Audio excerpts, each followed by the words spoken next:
Perfecto, ¿se escucha bien? Ya, para los que no me conocen, yo soy la doctora Carmona, soy endocrinóloga del Hospital Clínico y vamos a hablar de un tema poco valorado, poco diagnosticado, de hecho subdiagnosticado, que es la osteoporosis.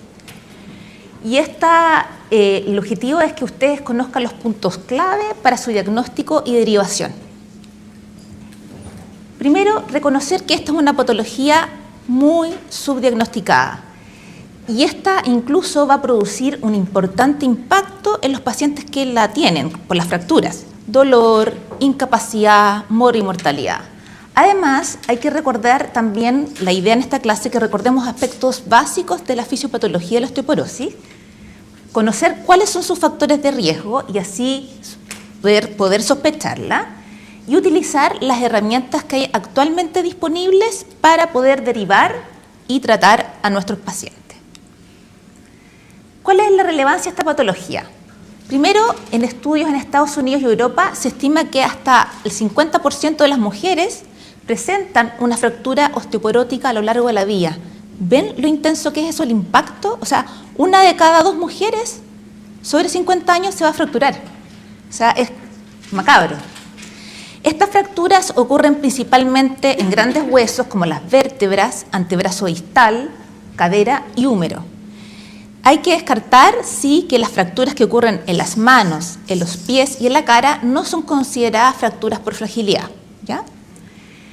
Como sabemos, las fracturas osteoporóticas producen una gran mortalidad con impacto en la salud pública, en la calidad de atención en la calidad del paciente, y se ha demostrado que incluso es un marcador de mortalidad. Tú te fracturaste la cadera y te quedan, tu vida ya te vas a morir. Es así, ¿ya? Pero igual podemos hacer cosas nosotros para evitar este mal pronóstico. ¿Qué pasa acá en Chile? Lamentablemente hay también un subdiagnóstico y por lo tanto también todo lo que es como de la estadística del problema es demasiado subregistrado. Tenemos datos de la Encuesta Nacional de Salud del año 2010 en que revela que un 30,5% de las mujeres mayores de 65 años respondieron afirmativamente a la pregunta ¿usted se ha fracturado alguna vez? Sí. No pude encontrar los datos de la última encuesta, pero este dato de 30%, yo vi en un dato, no quise poner lo no objetivo, es ya mayor al 40% en mayores de 65 años. Y acá vemos, por ejemplo, el número de fracturados de cadera en mayores de 50 años entre el 2001 y el 2008. Y vemos que ocurren 40.966 fracturas, es decir, aproximadamente 5.000 fracturas de cadera al año. Esas son las que son diagnosticadas y de cadera. Estamos dejando de lado las vertebrales, estamos dejando de lado las de muñeca, que también son frecuentes en las mujeres. Claramente hay un subdiagnóstico. Pero antes de ir a la parte terapéutica, lo que les va a servir a ustedes, cómo derivar, cómo tratar, etcétera, vamos a definirla, recordar un poquito cosas básicas, pero que es importante porque esto nos permite después llegar a un buen diagnóstico. ¿Cómo se define? Se define como una enfermedad esquelética que se caracteriza por una disminución de la resistencia esquelética que va a predisponer a un aumento de las fracturas. Como vemos acá, esta es la microarquitectura de un hueso normal, ¿cierto?, comparado con un hueso osteoporótico. Es como un hueso polillado, así como que tiene polilla. Por fuera se ve bonito, pero por dentro está todo carcomido. Recordar que los huesos generalmente se distribuyen en 2 grandes grupos, un hueso cortical o compacto, que es una capa que se ubica en la periferia del hueso, que es el 80% de la masa del hueso, que es principalmente los huesos largos, y tenemos el hueso esponjoso o hueso trabecular, que es el hueso que está al interior del cortical, que está principalmente en columna, en las zonas planas de la pelvis y es menor porcentaje de masa. Sin embargo, el 80% del recambio celular del hueso ocurre en el hueso trabecular. Eso explica por qué las mujeres, después de la menopausia, donde cesa el efecto estrogénico, tienen mayor compromiso de osteoporosis en columnas, que es un hueso trabecular, versus cadera, que es un hueso cortical, ¿ya? Eso es lo clásico que uno ve, una densitometría en pacientes con osteoporosis posmenopáusica, que el compromiso de columna es mayor que el de cadera. También recordar de que dentro de la estructura ósea están los osteoclastos, que son estas células feitas, multinucleadas, buenas para comer huesito, que derivan del sistema hematopoyético, y tenemos los osteoblastos, que son los encargados de lo que es la síntesis del hueso y de la matriz ósea. Generalmente, para que haya un equilibrio en la formación del hueso, tiene que haber como un equilibrio en lo que es la resorción y la formación. Y esto ya lo había mostrado la doctora, pero los voy a dejar un poquito con más detalle. Recordar, acá tenemos nuestro osteoclasto feo, grande, ahí comiendo hueso, y los osteoblastos. Los osteoblastos les encanta producir huesito, pero además producir otros tipos de proteínas. Una de ellas es el RANG ligando. El RANG ligando lo que hace, que es el verdecito, se une al receptor de RANG ligando a nivel del osteoclasto, y hace que este osteoclasto se active y empieza a reabsorber hueso. También tenemos la osteoprotegerina, que también es liberada por el osteoblasto y que bloquea al RANG ligando. Le dicen, no, por favor, no me sigas destruyendo, ¿ya? Esto tiene que funcionar, como dije, de una manera equilibrada, y son como potenciales puntos de tratamiento farmacológicos, donde actúan muchos los fármacos que a veces indicamos para el tratamiento de la osteoporosis. Ahora, ¿por qué ocurren estas fracturas? Esto ocurre porque, por múltiples motivos, pero principalmente tres. Porque hay una baja masa ósea, porque hay un deterioro de la microarquitectura del hueso, y por último lugar, esto lleva a una fragilidad de este hueso. ¿Cuáles son las determinantes de la masa ósea máxima? Nosotros generalmente llegamos a los 30 años más o menos a nuestra masa ósea así plena, la máxima, ¿ya? Sabemos que generalmente la masa ósea es mayor en hombres que en mujeres, es mayor en afrodescendientes que en caucásicos, ¿ya? Pero esto generalmente, el pic de la masa ósea, es generalmente influida por factores genéticos. La genética, por eso hace que algunas mujeres lleguen con mejor masa ósea que otras, eso no lo sabemos, ¿ya? Pero hay factores genéticos hereditarios, pero que influyen también lo que pasa en la vida de las personas, como factores hormonales, una paciente que hizo, no sé, por ejemplo, una amenorrea hipotalámica funcional, o un trastorno de alimentación que quedó sin regla y quedó hipoestrogénica, los hábitos poco saludables, sedentaria, tabáquica, factores mecánicos de carga, y también la parte nutricional, que es súper importante, obviamente, en este pico de masa ósea. Y la pregunta es, ¿la baja masa ósea es porque hay una pérdida ósea acelerada o porque llegamos a menos masa? Y en realidad la respuesta, aquí vemos acá lo normal, ¿cierto? Que está en esta línea verde, y vemos que a los 30 años es como nuestro pic. Después va bajando, ¿cierto? En forma paulatina. Hay pacientes que llegan a una baja masa ósea, por ejemplo, las pacientes con trastorno alimentario, ¿ya? Que sabemos que están en un periodo que caen en amenorrea, un hipogonadismo hipogonadotropo, entonces llegan con huesitos que son de menor calidad, o sea, de menor masa. O, por ejemplo, un paciente asmático o con una enfermedad autoinmune que está con dosis altas de corticoides y hace un síndrome de Cushing. Ese paciente capaz llegó a una buena masa ósea, pero con el tratamiento corticoidal fue acelerando y fue perdiendo ese huesito. Entonces, como resumiendo todos estos puntos, puede haber un adecuado pic de masa ósea, puede haber un incremento de la pérdida, o sea, cualquiera de las dos, y esto lleva a un hueso como de mala resistencia. Suma otros factores de riesgo, la edad, genético, estilo de vida, estatus hormonal, enfermedades, más, por ejemplo, que ya hay un hueso de mala calidad por distintos cambios, y que el paciente además tenga otros factores, por ejemplo, como los adultos mayores que no se estimulan, que están encerrados, que haya sarcopenia, propensión a caídas por los fármacos que utilizan, los antihipertensivos nocturnos que les dejan, no sé, por ejemplo, un doxazosina y están haciendo hipotensión ortostática y se caen. Y todo esto finalmente lleva a la fractura. Y vemos acá, como estamos hablando de la salud de la mujer, vemos que en las mujeres la incidencia de las fracturas osteoporóticas tiene como un patrón clásico en la posmenopausia, donde empieza a aumentar. Y precozmente son las fracturas de muñeca las que precozmente se instalan para que sean reconocidas como fracturas osteoporóticas. Las fracturas de cólera típico de la paciente que se cae, así, y como que tiene la fractura de muñeca, son subdiagnosticadas y nadie les hace tratamiento, ni siquiera se tratan desde el punto de vista traumatológico, quedan ahí nomás. Pero nadie se pone a pensar que esa es una fractura por fragilidad. No es normal que alguien se caiga y se fracture, ¿ya? Luego vienen las fracturas de cadera. Las fracturas vertebrales, que son las clásicas, como yo digo, el compromiso como fisiológico por la deficiencia estrogénica. Y ya más tardíamente, después de los 65 años, empiezan las de cadera. ¿Cómo hacemos el diagnóstico? Primero, tenemos que... ¿cómo se define?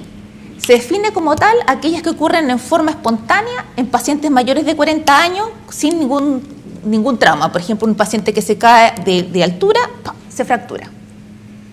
O también puede ser por criterios densitométricos, es otra forma de diagnosticar. Y para eso utilizamos la densitometría de doble fotón radiológico, que es el que utilizamos frecuentemente para hacer el diagnóstico densitométrico. ¿Cómo lo interpretamos?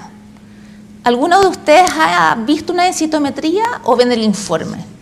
Así, sinceros. ¿O no han visto, o no han tenido acceso a densitometría? ¿Ninguno? Ya. Bueno. Y yo les voy a mostrar una densitometría, pero es súper importante, además de leer el informe, ver la fotito, ¿ya? Después les voy a mostrar la fotito. Pero generalmente en la densitometría está el T-score. La densitometría mide la masa del hueso, ¿ya? Y el T-score compara el huesito con la población de referencia. ¿Cuál es la población de referencia? Es la población de los 30 años, que llega a su máximo de pic de masa ósea, variado por sexo y etnia. Se usa en las mujeres posmenopáusicas el T-score y en los hombres mayores de 50 años. Y el otro es el Z-score, que es la densidad mineral ósea comparada con la población de igual edad. O sea, si una paciente de 30 años se compara con la misma gente de 30 años. Y eso se usa en las mujeres premenopáusicas y para evaluar causas secundarias. Porque si tenemos en la evaluación un Z-score que está muy bajito, no, este paciente debe tener una causa secundaria de osteoporosis. ¿Cómo hacemos la definición densitométrica? Es normal un T-score sobre -1. Osteopenia si está entre -1 y 2,5. Osteoporosis si el T-score está bajo 2,5. Y severa se habla aquel paciente que tiene una fractura por fragilidad, pero que además tiene una densitometría en rango de osteoporosis. A eso se le llama osteoporosis severa o grave. ¿Dónde medimos? Se mide generalmente en la columna, lumbar, anteroposterior y caderas, ambas caderas. A veces he visto muchos médicos que piden densitometría de columna, pero igual me interesa saber el compromiso de cadera. Entonces hay que pedir siempre densitometría de columna y ambas caderas, porque también he visto que le toman columna y una cadera. Es como me entregan la información parcial. El antebrazo se solicita cuando, por ejemplo, el paciente, tú estás sospechando una causa secundaria, como el hiperparatiroidismo. Los que recuerdan, el hiperparatiroidismo produce compromiso más del hueso cortical versus el trabecular, ¿ya? Entonces, por eso podemos tener columnas normales o con osteopenia y caderas más afectadas. Y este elemento, el medir el tercio distal del radio, si hay compromiso cortical, se va a ver afectado. O, por ejemplo, un paciente obeso que no cabe en la máquina, que esa es una alternativa que se toma ahí directo. Esas son como las indicaciones. Y acá está una densitometría. Así es una densitometría y espero que ustedes se acostumbren a ver no solamente el informe que les va a dar, porque a veces no estoy de acuerdo con los informes de los radiólogos. Tienen que ver, acá está solamente columna, pero hay una que sale a las caderas. Pero acá está, por ejemplo, datos epidemiológicos del paciente, está la edad, el peso, estatura, de qué origen étnico es, cuándo fue medido. Acá está la columna, que uno la ve como está, acá está un poquito como desviada, y acá están del E1 al E4 y segmentos. Calculan el valor así por gramos por centímetro cuadrado de la masa, esta es la masa, y esto es comparado con el T y este es el Z. Este es el T-score y este es el Z. Y como vemos, todas están bajitas, ¿cierto? Y nosotros ubicamos el segmento peor, más representativo de este hueso. Y en este caso sería L2, L4, porque tenemos L2, L3, pero son solamente dos vértebras. Pero L2, L4 menos 2,7. O sea, cumple criterios de osteoporosis por lo menos de columna. El L1 y el L4, que es mucho más, no lo puse porque está mejor, citométricamente. Y vemos que acá todos los Z están bastante normales, salvo uno ahí, L2, que sale, pero lo que hay que ver son los segmentos. Más que una vértebra aislada, hay que ver los segmentos.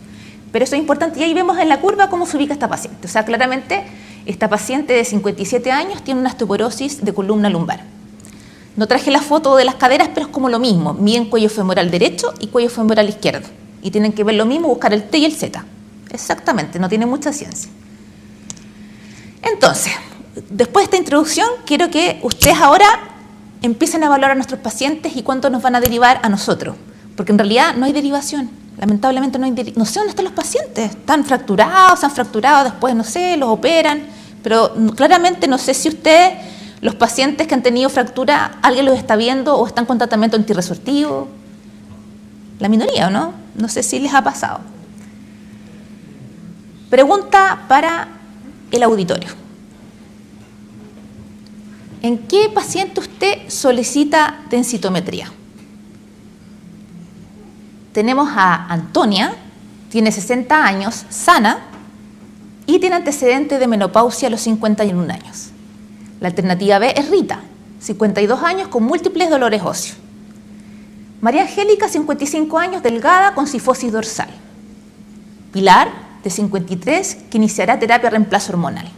Entonces le damos, voy a retroceder harto para que no vean la respuesta. Entonces salimos y participen. Y pregunten si tienen que preguntar.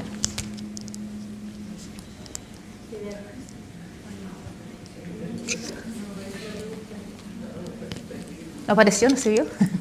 ¿No se vio? ¿Voten?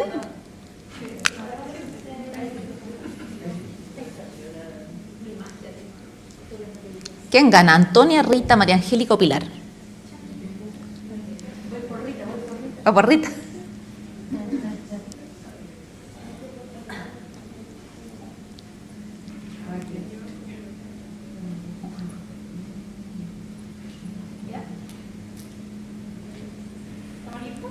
¿Estamos listos?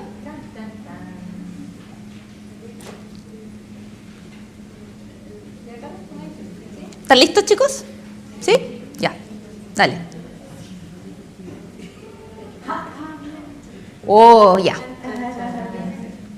Ganó Rita, con múltiples dolores óseos. Ya. Ahora vamos a ver la respuesta definitiva. Hubo solo una persona... A ver, es que quería ver la estadística. ¿Puedes meterte, no? Como para ver cómo estuvo... Ya, 5 personas con Antonia, 2 por Rita, María Angélica 1 y Pilar solamente 3 personas. Vamos a la respuesta definitiva. Chan, chan, chan, chan. Chan, chan, chan, chan. Está debajo de esa, ahí está la pregunta. Por ahí, ya. Perfecto. Y esto ahí. ¿Y quién es la paciente? María Angélica, María Angélica. María Angélica la han dejado sin su densitometría. Pero no importa, porque después de esta clase quiero que esto lo van a saber. Este es el objetivo de esta clase. Si esto claramente... Ya. Vamos a ver cómo podemos ayudarnos para saber que Rita era la indicada. ¿Ya? Y eso es lo que van a aprender porque vamos a ver herramientas para poder llegar a que María Angélica era nuestra candidata. Entonces, ¿qué herramientas nosotros tenemos, en atención primaria para poder pillar a Rita y mandarla a estudiar? Porque eso es lo que queremos hacer. Porque lamentablemente en atención primaria, yo sé que no tienen densitometría para solicitar y es como raro derivar a alguien para que le pidan una densitometría. Idealmente tiene que ser a la paciente que ustedes noten el factor de riesgo mayor. ¿De acuerdo? Entonces, ¿cómo lo hacemos? Primero es importante la anamnesis y el examen físico que siempre nos enseñan, ¿cierto? Y buscar en qué pacientes puede haber factores de riesgo. Algunos no modificables, como por ejemplo, que la misma Rita haya tenido, Rita, me dio con Rita, es María Angélica. Después le voy a contar más cosas a María Angélica, porque llegó así, tiene más antecedentes. Pero María Angélica además refirió que había tenido fracturas vertebrales. ¿ya? Ella tenía el antecedente, pero estaba ya cifótica, pero no, le habían encontrado fractura y le dijeron que tomara calcio y vitamina D. Esa era su historia. También preguntar por fracturas en parientes de primer grado. La raza caucásica tiene mayor riesgo, obviamente la edad avanzada, la demencia por el riesgo de caída y la salud frágil. ¿Y qué factores modificables? El ser fumador, bajo peso, que tenga deficiencia estrogénica, por ejemplo, que haya tenido una insuficiencia ovárica prematura, un trastorno alimentario, la misma menopausia, alcoholismo, que sea miopiti, que ande con los lentes, después de la pandemia no le dieron nunca ahora, se está viendo los lentes hace como 4 años, caídas recurrentes y que más encima sea sedentario. Esos son factores de riesgo y uno tiene que preguntarlos y buscarlos en la anamnesis. ¿Y qué podemos encontrar al examen físico en realidad? ¿Qué pasó aquí?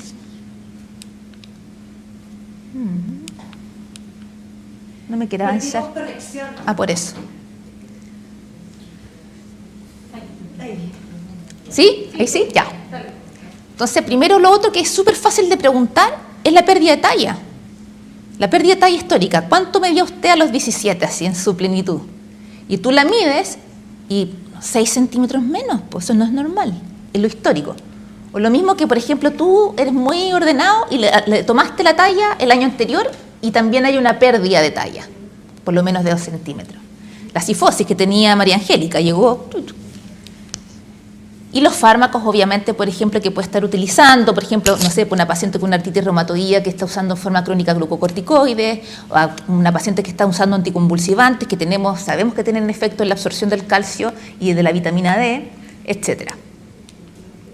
Y el laboratorio, ¿qué tenemos en el laboratorio en APS? Pocas cosas, ¿cierto? Pero lo que nos importa, obviamente, es como hacer una cosa muy general para ver si esta paciente, esta María Angélica, tiene algún factor de riesgo o alguna causa secundaria que yo pueda encontrar en los exámenes de laboratorio. ¿Y qué podemos hacer? Un hemograma básico, que en realidad es como para ver si es que no tiene un mieloma, por ejemplo. Que ahí tú lo encuentras anemia, VHS alta, una neoplasia o un mieloma. Perfil bioquímico buscando calcio, fósforo, albúmina y fosfatas alcalinas porque hay algunas patologías secundarias que nos van a dar alteración del metabolismo del calcio y el fósforo. Función renal, perfil hepático, que son básicos, y las pruebas tiroides porque recordemos que los pacientes hipertiroideos van a tener un aumento de su resorción ósea, entonces tienen más riesgo de hacer osteoporosis, osteopenia y fracturas cuando llevan mucho tiempo sin tratamiento. Y ahora viene dime. Pero en todos lados, ¿no tienen calcio y fósforo? ¿No? ¿Sí, calcemia? ¿Sola? Yo creo que sí tienen, porque yo he visto pacientes con calcemia. A lo mejor fósforo no.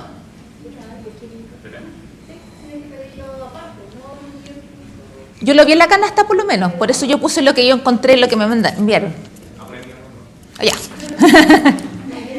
Ya. Entonces, una vez que tenemos eso, clarito, su anamnesis, ya hablamos con la María Angélica. La María Angélica dijo, sí, me fracturé hace 2 años, como que tomé unos bolsos que estaba agarrando pesado y sentí un dolor y tuve una fractura de columna de múltiples y estuvo con corsé. Y eso fue el tratamiento y le dieron calcio y vitamina D.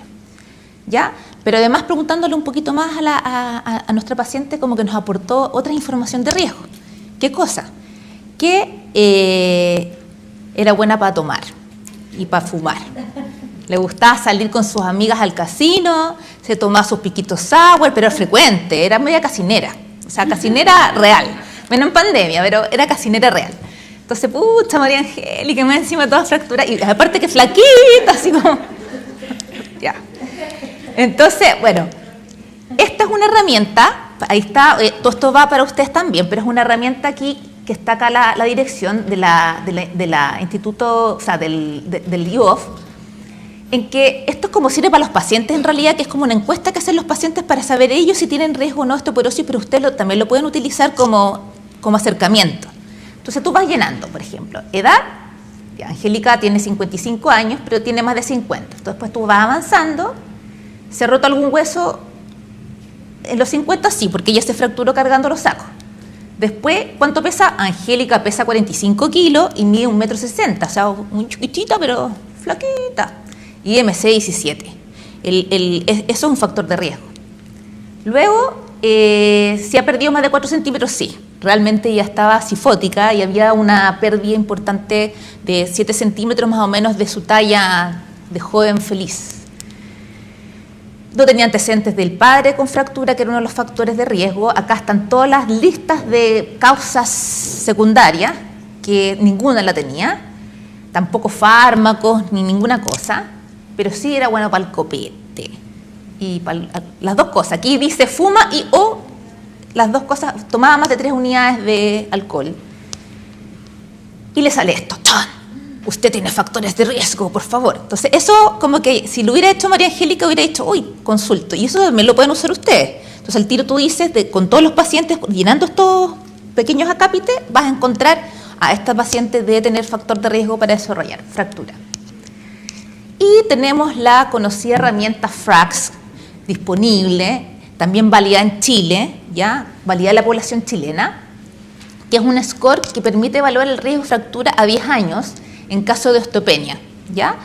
Porque sabemos que la mayoría de las pacientes que se fracturan no necesariamente tienen osteoporosis, la mayoría de hecho tiene osteopenia, ¿ya? Pero aquí tenemos que, muchas veces nos pasa, no sé si les ha pasado a ustedes que van con ginecólogos particulares y la paciente le dan el calcio, la vitamina D y el ivandronato. ¿Y por qué se la dejaron? Por nada, si no tenían ninguna indicación, así como no, por la salud ósea. Yo se los quito y veo si hay algún factor de riesgo, pero ahí no tiene indicación. Solamente a las pacientes que tienen alto riesgo, y aquí lo vamos a ver. Esta encuesta incluye datos demográficos, factores de riesgo clínicos, y lo bueno es que se puede utilizar con o sin densitometría. O sea, no tienen para qué pedir densitometría. Estuvimos viendo el precio por FONASA, 34.000 pesos. No es un examen asequible.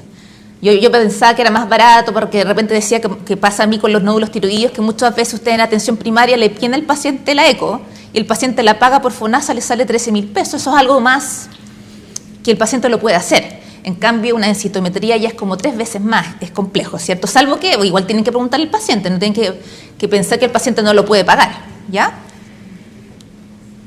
Y acá están los factores de riesgo del FRAX: país, edad, sexo, peso, talla, antecedente, fractura previa, como casi todo lo que hemos visto. Si hacemos densitometría, con la densitometría se evalúa el T-score y está disponible ahí en esta página. ¿Y qué sugiere? Sugiere, tratemos si el riesgo de fractura de hueso mayor es mayor del 20% o si el riesgo de fractura de cadera es mayor de un 3%. Ahí dice, hay que tratar a este paciente o es un paciente de riesgo que realmente a lo mejor requiere una densitometría, si lo hacemos sin densitometría, y ser derivada a la atención secundaria. Y acá vemos a nuestra María Angélica, le hicimos su FRAX, 55 años, mujer, peso, fractura previa, sí, todas las cuestiones. Y le da una probabilidad a 10 años de fractura mayor de 6,4, que no es mayor al 20%, pero un riesgo de fractura cadera mayor del 3%, es decir, mayor de un 3%, que da un 3,4. Es decir, es una paciente de riesgo. Entonces, a esa paciente tienes que hacerle una densitometría, si es que no la has hecho, y ahí la tienes que derivar, probablemente a atención secundaria, para poder tratarla. O sea, en realidad, pensándolo bien en ella, ya se fracturó. O sea, tienes que hacerle el estudio, derivarla para que el endocrinólogo le busque las causas secundarias, otras cosas que pasen, y tiene que iniciar tratamiento, porque tenemos que prevenir que esta paciente se siga fracturando y obviamente después no va a ser la columna, van a ser las caderas, y etcétera, etcétera. Y se hizo este algoritmo, un grupo de Concanis, y aquí está la doctora Campuzano, conocida profesora de la Universidad Católica, en que 7 países latinoamericanos intentaron, porque decían que el FRAX era bueno, pero no era tan bueno. O sea, sirve, ocúpenlo, porque es la herramienta que tienen disponible. Pero lo que pasa es que el FRAX es como fuma. ¿Cuánto fuma? No dice qué cantidad. No es lo mismo una fumadora así social que un fumador de 20 cigarrillos al día. Los riesgos son mayores, lo mismo que el alcohol. Tampoco habla de los fármacos, Entonces estamos subdiagnosticando quizás pacientes que sí son de alto riesgo, que no están siendo evaluados por el FRAX. Entonces se hizo esta especie de umbrales de FRAX, que permite unas curvas que se hicieron de población chilena. Está chilena, creo que está en Colombia, Argentina, México, Venezuela, son 7 países que cada país buscó su umbral de FRAX, ya que tienen distintos riesgos porque la población es muy heterogénea. Y se hizo esta escala en Chile que permite, por ejemplo, definir que aquí los que caen está según la edad, ¿cierto? Y la probabilidad a 10 años de presentar una fractura, ver si requiere, si por ejemplo el paciente lo estás viendo sin densitometría, si cae ahí, requiere tratamiento, ¿ya? Si cae ahí, requiere densitometría y evaluar si hay tratamiento. Si cae más abajo, requiere densitometría, y si cae aquí en el verde, es un paciente que no requiere densitometría y que probablemente hay que manejarlo con medidas generales para prevenir osteoporosis. ¿De acuerdo? Entonces, un poquito súper básicos de tratamiento. Recuerden que eso es lo que pueden hacer ustedes. A toda paciente en su etapa, en su mediana edad, es importante preguntarles e indicarles una ingesta adecuada de calcio y proteínas. ¿Cuántas veces le preguntamos a nuestros pacientes cuántos lácteos consumen el día? ¿Lo preguntamos en forma habitual o no? No tanto. Muchas están ya con calcio, pero a lo mejor, ¿para qué van a tomar calcio? Si el calcio de origen como de los lácteos es el mejor calcio que existe. Está como medio en boga la leche, la cuestión. No, es el mejor calcio, es el más natural. Y que vemos que cada porción, lo importante es que la paciente, bueno, vamos a ver la cantidad, que voy a hablar, pero eso es súper importante. Que tengan una suficiencia de vitamina D, que acá sabemos que en Punta Arenas nadie tiene suficiencia de vitamina D, que probablemente hay que sustituir, indicarles una actividad física regular, que no, María Angélica va a tener que dejar el copete, porque, no sé, tómate sin alcohol, sí, tómate sin alcohol las cuestiones, porque de verdad. Y en adultos mayores, obviamente, prevenir, digamos, el riesgo de caídas, que utilicen zapatos cerraditos, que las alfombras, los lugares para el baño, para que tengan todas estas herramientas, y se postulan en algunos casos protectoras de cadera para los que se caen en forma frecuente para que no se fracturen como unas almohadillas, ¿ya? Igual, ¿cuál es el aporte de calcio? Se requiere 1.500 miligramos al día. ¿Cómo se lo doy a la paciente, esos 1.500? 1.500 se aportan en 3 a 4 lácteos al día.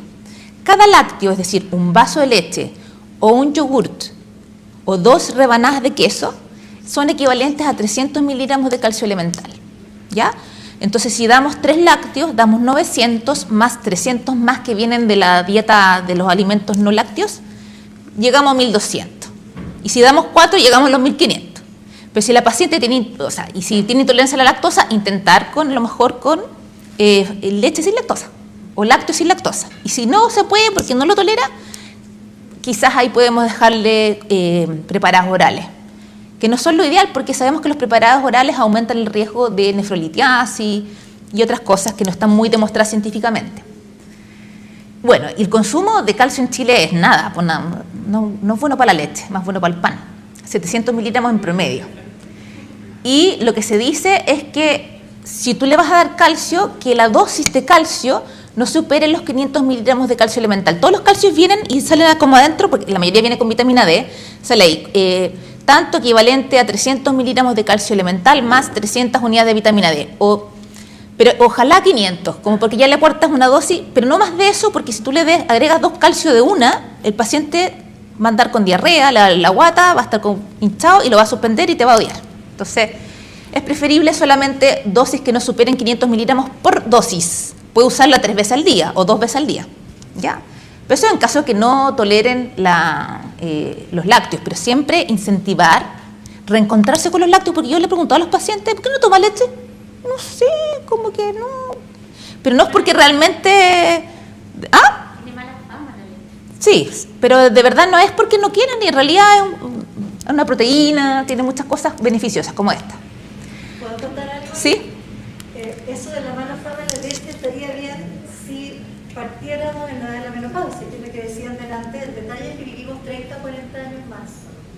Y el calcio es elemental, literal, para todas las funciones. O sea, se ocupa calcio en todos los mecanismos enzimáticos del cuerpo. Desde lo más grave, que es el corazón y el cerebro, a todo, la piel, todo ocupa calcio. Entonces, cuando uno no lo ingiere, como decía, es uno de los mecanismos más regulados que existe en el cuerpo, junto con la temperatura corporal central. Si uno no lo ingiere, el cuerpo echa mano donde hay. ¿Y a dónde está el calcio? En los huesos. Sube la paratormona y la paratormona se encarga de sacar calcio a la circulación. Entonces, esta moda yo creo que es irresponsable en realidad, porque hay mucha gente que no están tomando lácteos porque no sé por qué, y la verdad es que esto va a generar una epidemia de fracturas, desgraciadamente. Eso quería acotar. Súper. Estaría bien si nos morimos antes, pero no nos morimos. No, pues seguimos hasta los 130 años. Nos quedan todavía muchos. Y bueno, suplementar vitamina D, que está claro que, bueno, factores de riesgo acá en Punta Arenas hay millones. Acá están las recomendaciones en menores de 70 años, pero generalmente 800 unidades, como el clásico, ¿ya? Y bueno, vemos que acá, en la última encuesta nacional que sí pude obtener los datos, a nivel nacional existe una deficiencia severa de vitamina D, definida como menor a 12 nanogramos por ml, en 16% de los adultos entre 15 y 49 años y de un 21,5% en los adultos de mayores de 65 años. Pero esto en Punta Arenas es mayor. Se hizo recientemente, que no lo quise poner, como está de un estudio que se hizo la doctora Brickman, ¿la conocen? Que hizo un estudio que publicó la revista chilena de pediatría el año 2015, donde se estudió la prevalencia de déficit de vitamina D en los niños. Y es terrible, todos. Y como un 80% severo. Entonces, imagínate niños que están en etapa de crecimiento, que necesitan esa vitamina D para absorber. Entonces, mejor, como dice, ojalá que esté todo suplementado en la comida. Pero mientras tanto hay que dar. No sé si a todos, pero eso es otro tema. ¿Vitamina D? ¿Ah? ¿Vitamina D? Sí. Debiera estar suplementada en la dieta. En la dieta, claramente. De hecho, en la Patagonia Argentina está suplementada la vitamina D. El año pasado hubo un simposio internacional de vitamina D que hicieron de la Universidad Católica, porque nosotros, por nuestra latitud, en teoría no tenemos, o sea, como que aunque estuviéramos todo el día al sol, no es suficiente para que sinteticemos la cantidad adecuada de vitamina D que necesitamos, y si la ingiriéramos de la dieta tendríamos que comernos como 2 docenas de huevos al día. ¿Ya? Así que es impracticable. Entonces, básicamente, la recomendación Magallanes, como que tendríamos que suplementar sí o sí, porque aunque estuviéramos todo el día al sol no lo logramos. Pero claro, si ustedes ven en la zona franca, las leches, por ejemplo, que venden en los supermercados de zona franca son fortificadas con vitamina D, y se está trabajando en un programa, entiendo, a nivel nacional para fortificar los alimentos, porque pese al tema de la latitud, hay mucho déficit también en otros lados. Sí, de hecho, hasta desde La Serena hacia el sur, o sea, es muy prevalente. Y lo otro, bueno, lo que pasa es que la vitamina D han escuchado muchos como cosas beneficiosas, pero como extraesqueléticas, o músculos extraesqueléticas y musculoesqueléticas. Lamentablemente, los estudios no han sido tan categóricos en los otros efectos, digamos, como del ánimo, del pelo, de la piel, de cáncer. Han dado que sí, pero cuando les hacen estudios como randomizados, doble ciego, sale no significativo, ¿ya? Pero sí tenemos claro que en esto, en lo que es el metabolismo óseo, prevenir fractura, adultos mayores, para la parte de la sarcopenia, es fundamental. Y bueno, un poco de pincelada de tratamiento farmacológico. Tenemos los clásicos antirresortivos, que acá en el hospital tenemos el alendronato, que tiene un efecto tanto en columna vertebral como lumbar, para que vean que el ivandronato, Ivames, que es marcas, pero el ivandronato, ojo, solo tiene efecto en columna vertebral. Es solamente para las mujeres que tienen compromiso vertebral y no en caderas. Si no, no sirve, no tiene sentido. Y el zoledronato, que es endovenoso. Los estrógenos tuvieron como su rol importante en los años 50 como indicación de tratamiento de osteoporosis. Actualmente no están aprobados como primera línea, pero sí están aprobados como prevención. O sea, la paciente que tiene indicación de terapia reemplazo hormonal de la menopausia va a tener un efecto preventivo de osteoporosis, ¿cierto? Si es que la llegara a presentar, o terapéutica, porque obviamente yo no le voy a dejar a una paciente que tiene terapia reemplazo hormonal y que además tiene una densitometría con osteoporosis, yo no le voy a dejar, si ya está con la terapia reemplazo, la dejo con eso, no le voy a dejar otro tratamiento, con eso basta y voy viendo el seguimiento si es que es necesario el cambio o agregar otro fármaco. Los anabólicos, que es la hormona paratiroidea, que es súper caro y poco asequible, y mixto, que siempre sale ese granulato de estroncio, que no sé si alguien lo usaba en su vida, pero siempre aparece en las guías de todo, pero no está disponible. Ya, ¿y a quiénes sospechar osteoporosis secundaria en las mujeres? En las mujeres premenopáusicas, porque claro, ya sabemos que por la fisiología es normal que después de la posmenopausia haya un deterioro del hueso, sobre todo cortical, trabecular sobre el cortical. Pero si una paciente premenopáusica se cae y se fractura, eso no es normal. O sea, el porcentaje de causa secundaria es mayor y hay que derivar. Lo mismo que las mujeres posmenopáusicas, que uno le ve la densitometría y tiene un Z-score, como yo les dije, que era de riesgo, que era menor a 2. O, por ejemplo, que uno los va siguiendo y tiene una alta tasa de pérdida de hueso. No sé, hay veces que se piden densitometría así todos los años y uno va viendo como en cada año va perdiendo. O que ya está en tratamiento la paciente y no responda. Hay que buscar causa secundaria. También en el aspecto de la anamnesis, por ejemplo, si hay enfermedades de base de riesgo, como la artritis reumatoide, o fármacos, ya fármacos como algunos antirretrovirales, anticonvulsivantes, los corticoides, terapia del cáncer. Y también si tú, por ejemplo, les haces un examen al paciente y como general que tú tienes acceso en el consultorio y tú dices, no vaya a tener esta enfermedad y probablemente debe tener compromiso óseo por eso. Y ahí voy al caso clínico. Vamos con otro, como pensando en la paciente Andrea. La Andrea viene a control de su menopausia. Ella tiene 57 años, es deportista, instructora de yoga, fue vegana, pero ingiere de repente poco lácteo. Ella se define como neurópata, como que se ve con su médico natural. Tiene polifarmacia natural y no tiene aporte de calcio y vitamina D porque lo obtiene ¿cómo se llama? De la leche de soya o leche de almendra, no sé. Multípara de 4, historia menstrual normal, tuvo su menopausia a los 55 años. O sea, 2 años atrás su menopausia no tenía ningún factor como de riesgo de hipoestrogenismo salvo su menopausia.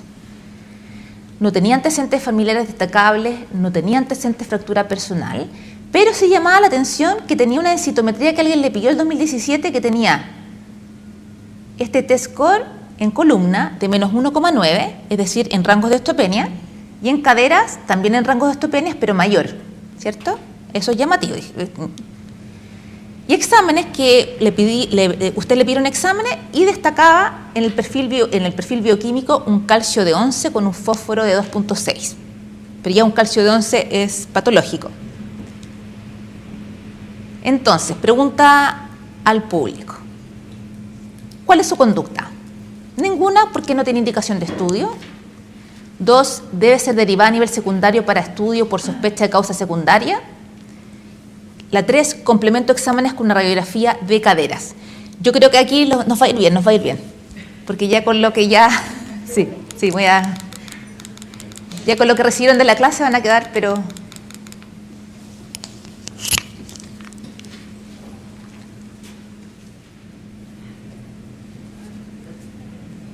¿estamos? ¿Estamos todos? ¿Sí? Bien. Excelente. Felicitaciones, han aprobado el curso. Entonces, vamos a terminar el caso, ¿cierto? ¿Qué fue eso? Pon ahí, claro. Que sí, pues probablemente la paciente tiene una hipercalcemia, ¿cierto? Entonces hay que hacerle otros exámenes complementarios. Y ahí se le hizo a la paciente una densitometría que estaba peor, digamos, tenía compromiso de caderas, pero ya estaba osteoporótica, o sea, tenía compromiso de columna, pero ya estaba en rango de osteoporosis en ambas caderas. Un calcio seguía alto con una parotormona de 124, con una vitamina D normal. Y bueno, ahí uno habla de hipercalcemia dependiente PTH, la principal causa es el hiperparaprimario y se le hizo un cintigrama que son adenomas productores de hormona paratiroidea, que es una causa secundaria, se hizo ese cintigrama y se confirmó el diagnóstico, entonces la paciente con esto fue operada y se resolvió su problema. Entonces los mensajes prácticos... Importante la calcemia. Sí, antes nadie le había hecho caso a esa calcemia. Se pedía varias mediciones de calcemia, pero nadie le había mirado. Sí, ojo. Fíjense ahora que saben. La osteoporosis es una enfermedad subdiagnosticada que se asocia a múltiples complicaciones. Nosotros como clínico tenemos que conocer el mecanismo fisiopatológico, cómo se desarrolla, y así priorizar nuestros pacientes y cuáles son el riesgo. Porque claro, decimos, en atención primaria no podemos hacer nada, pero sí se pueden hacer cosas. Podemos aplicar las escalas de riesgo a nuestros pacientes y ver cuáles son aquellos pacientes que requieren un estudio complementario o requieren tratamiento y ser derivados a la atención secundaria. Eso. Espero que les... ¿Preguntas? Quiero hacer un pequeño comentario. En general, bueno, no sé si alguien como que se dedica a esto, lo ha estudiado más en extenso y todo, pero el tema del veganismo es súper importante porque ahora también, de nuevo, está como de moda, ya está cada vez más común. Y básicamente la absorción de los productos animales y vegetales, la biodisponibilidad es diferente. Entonces, un buen vegano siempre está suplementado, ¿ya? Eso es como el concepto. Eso. Otra pequeña cosa es que darse como en toda la etapa de... Sí. O sea, no en toda la etapa. Lo que pasa es que no está demostrado, a ver, ojalá que esté en todas las comidas y todo, pero el efecto, por ejemplo, una mujer en Santiago con una vitamina D, no sé, pues de 18, medir vitamina D no tiene sentido, porque es un examen caro y probablemente tengas déficit. Entonces lo que más a indicar es sustituir, suplementar. Y para eso que ojalá como política de salud pública esté sustituido todos los alimentos fortificados con vitamina D. Ahora acá, puntualmente en Magallanes, claramente es tan alto que sí o sí tiene que estar. Ahora, ojo, y que pasa mucho, que cuando ustedes van a cargar o van a indicar, porque a veces indican las cargas, pero ojo, las cargas se indican pensando que un paciente tiene un déficit severo de vitamina D, menor a 12, menor a 10. Si no es así, no es necesario cargar porque está el riesgo de intoxicación por vitamina D. Yo nunca he visto una, ¿ya? Pero así me ha pasado que pacientes que han tenido hiperpara primario con unas calcemias 10.4, así en el límite, las cargan y llegan con calcemia 13. Entonces, cargar cuando es necesario, sabiendo que tu perfil bioquímico está normal, que el calcio está normal, tú ahí la puedes cargar si que alguien se midió vitamina D y está bajo. Si no, le dejas vitamina D oral, 800 unidades al día, y después de 6 semanas va a tener niveles suficientes. Lo otro es que de la experiencia de los países nórdicos, y ahora por ejemplo se sabe también, porque ellos usaban esquemas de carga, ponte tú, de 100.000 hasta de 200.000 unidades, ¿cachai? Una vez al mes o cada 2 meses, y en general la disponibilidad de la vitamina D y la absorción es mucho mejor, o sea, es preferible dar 2 gotitas al día que hacer estas supercargas, ¿cachai? Igual, sigue siendo mejor. Incluso los pacientes que están en déficit severo. ¿Por qué no? No, ese es otro tema. Pueden... No, severos no. Eso es lo que, Si un paciente tiene, ¿se escucha?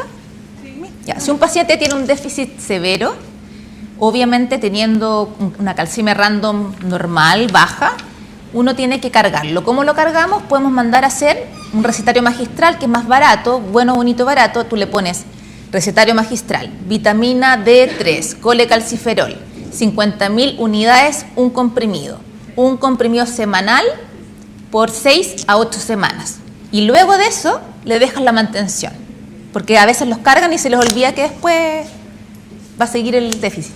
Esa era mi consulta, porque no sé los colegas, pero para mí es muy común en consulta que la gente llega con vitamina D tomada por su cuenta. Sí. Y la gran, o sea, yo puedo decir que de 10 días te llegan con déficit severo, y esa es una opción porque el comercial es excesivamente costoso.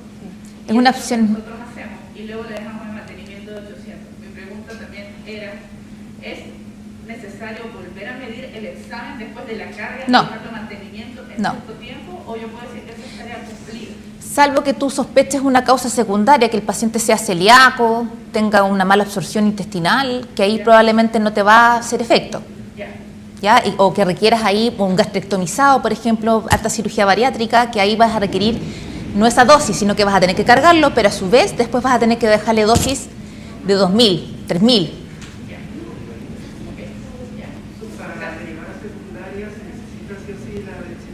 No, o sea, idealmente lo que pasa es que la densitometría ustedes tendrían que el paciente costearla y sale 34.000 pesos por FONASA. Yo encuentro que es un examen caro, pero si hay un paciente que sí lo tiene y ustedes ven que el paciente con las herramientas de cálculo, reúne criterios de riesgo de osteoporosis, le piden la densitometría y lo derivan. Y si que el paciente la puede pagar, pero si no, no es necesario. La derivas ya poniendo sospecha de fractura de riesgo de osteoporosis y yo la evalúo. Y nadie la espanta, de verdad que no tengo paciente. No, el hospital sí hace la densitometría. El hospital paga la densitometría. Y rápido. ¿Qué pasa? Sí. Si pueden... El micrófono permite que sus colegas que están... Escúchenla. Que no están presentes puedan escuchar sus preguntas. Sí, pasen nomás. Pasen.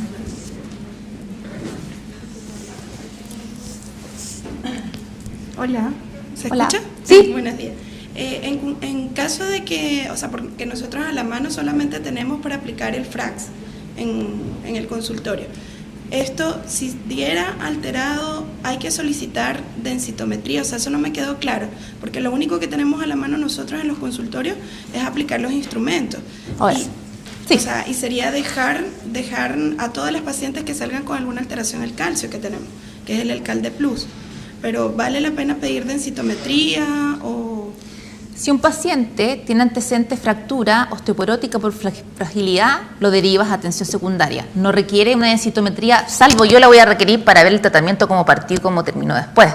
Claro. Pero no requieres una densitometría si el paciente tiene una fractura por fragilidad y el diagnóstico está hecho. O sea, tú lo mandas, paciente con antecedentes de fractura de muñeca, fractura, se cayó así, fractura por fragilidad, estudio, derivo para tratamiento. Porque ahí requiere, además de las medidas generales, ¿cierto? Requiere tratamiento farmacológico puntual y yo, obviamente, hacer un screening inicial de causa secundaria. Y en ese caso podemos... Y si el paciente, por ejemplo, es que yo creo que ese es como el algoritmo, o sea, de que si te reúne el FRAX como de riesgo, antes de pedirte una densitometría, derivarlo. Ya, inicialmente podríamos indicar el calcio que tenemos en el consultorio.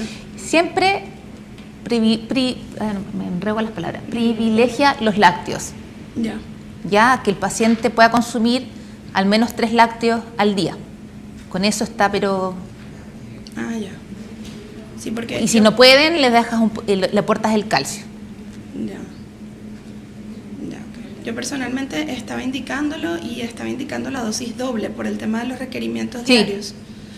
Eso generalmente, si es carbonato de calcio, indíquenlo como después de las comidas, 2 veces al día para la tolerancia, porque produce un poquito de distensión abdominal y constipación.